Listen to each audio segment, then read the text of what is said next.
अस्सलाम वालेकुम। इस वीडियो में आपको बताऊंगा कि हम गूगल क्लासरूम के अंदर अटेंडेंस किस तरह से लेते हैं और आपके पास अटेंडेंस शो कैसे होगी। जैसे फॉर एग्जांपल ये आज की अटेंडेंस है जो आपके पास शाम में शो हो रही है, अटेंडेंस 24/2020। इसकी अटेंडेंस जब मेरे पास आएगी तो वो किस तरह से शो होगी। जैसे अब आपके पास ये देखें नज़र आ रहे हैं कि 18 स्टूडेंट्स प्रेजेंट थे और आपके पास 8 एब्सेंट है, और जो प्रेजेंट थे आप इनको किस तरह से चेक कर सकते हैं। आपके पास ये देखें, ये प्रेजेंट स्टूडेंट्स आपके पास यहाँ शो हो रहे हैं, ये सारे स्टूडेंट्स प्रेजेंट थे। यहाँ पे आपके पास जो लेट आए उनका भी लिखा हुआ है, ठीक है।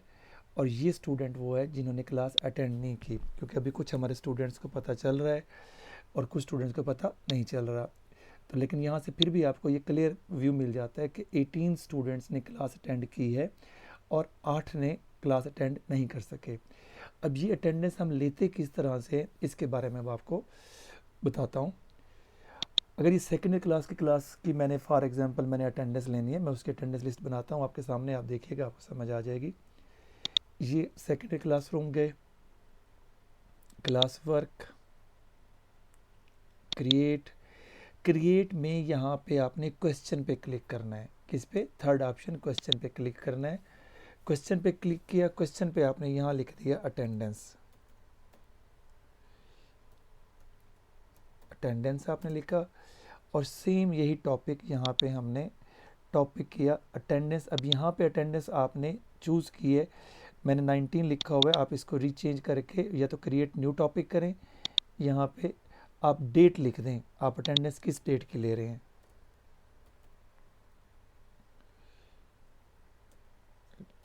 अटेंडेंस आपके पास डेट 21 की लेनी है, 21/4 और आपके पास 2020। इसके बाद हमने इसको क्लोज कर दिया। पॉइंट आपने इसको दे देना है कितना? 1, एक पॉइंट दे देना है। यहाँ पे आपने ऑप्शन शॉर्ट आंसर से हटा के मल्टीपल पे क्लिक करना है। मल्टीपल पे एक ऑप्शन आपने क्लिक कर दी प्रेजेंट की,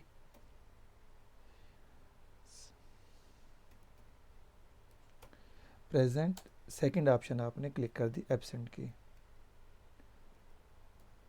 एब्सेंट की। ऑल स्टूडेंट्स हैं और कुछ भी नहीं करना। यहाँ पे आपने ड्यू डेट देनी है।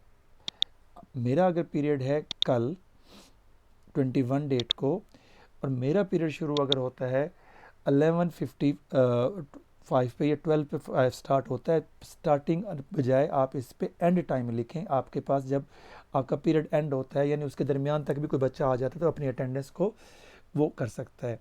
तो यहाँ पे मैंने क्या लिख दिया 12, और आपके पास फॉर एग्जांपल मैंने 12:30 तक लिख दिया। 12:30 तक मेरे पास कोई बच्चा आ जाता है तो उसकी अटेंडेंस एक्सेप्ट की जाएगी। यहाँ PM ही आएगा क्योंकि टाइम चेंज हो जाएगा, ठीक है। उसके बाद यहाँ पे आप जाएं शेड्यूल और स्केड्यूल, यहाँ पे गए 21, ये शो किस वक्त होगा? उनके सामने ये हो जाएगा 11:58 AM पे उनके सामने शो हो जाएगी अटेंडेंस।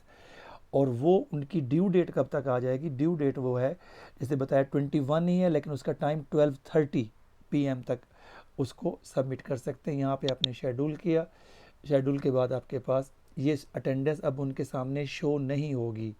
ये अटेंडेंस उनके सामने शो कल ही होगी। देखिए यहाँ लिखा हुआ आ रहा है ना स्केड्यूल फॉर टुमारो, तो ये टुमारो ही शो होगी। आप चाहें तो मैंने जैसे आपको मैंने पहले बताया कि मैंने एज ए स्टूडेंट भी अपने आप को साइन इन किया हुआ है, मैं आपके पास शो कर सकता हूँ वहाँ पे जाके अपनी क्लास के अंदर। यानी ये स्टूडेंट व्यू कैसा होगा, यहाँ पे मैं आपको स्टूडेंट व्यू दिखा रहा हूँ। गूगल क्लासरूम गए,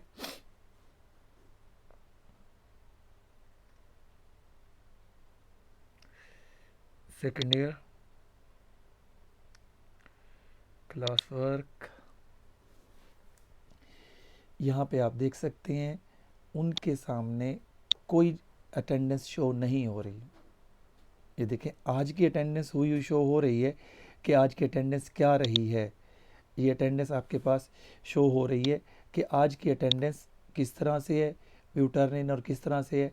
लेकिन उनकी अटेंडेंस जो मैंने आज डाली है जिस डेट की 21 की, वो शो नहीं हो रही, ठीक है। तो इस तरह से आपके पास आप इसकी अटेंडेंस को बना सकते हैं। और ये डेली अटेंडेंस शीट जब हमारे पास बनेगी तो हम उसको डेली का रिकॉर्ड भी हमारे पास रह जाएगा। तो इस वीक से मैंने स्टार्ट किया हुआ है, आप भी स्टार्ट करें ताकि हमारे पास रेगुलर इसका रिकॉर्ड रहे। थैंक यू वेरी मच, उम्मीद है आप सबको समझ आ गई होगी। ओके, अल्लाह हाफिज़।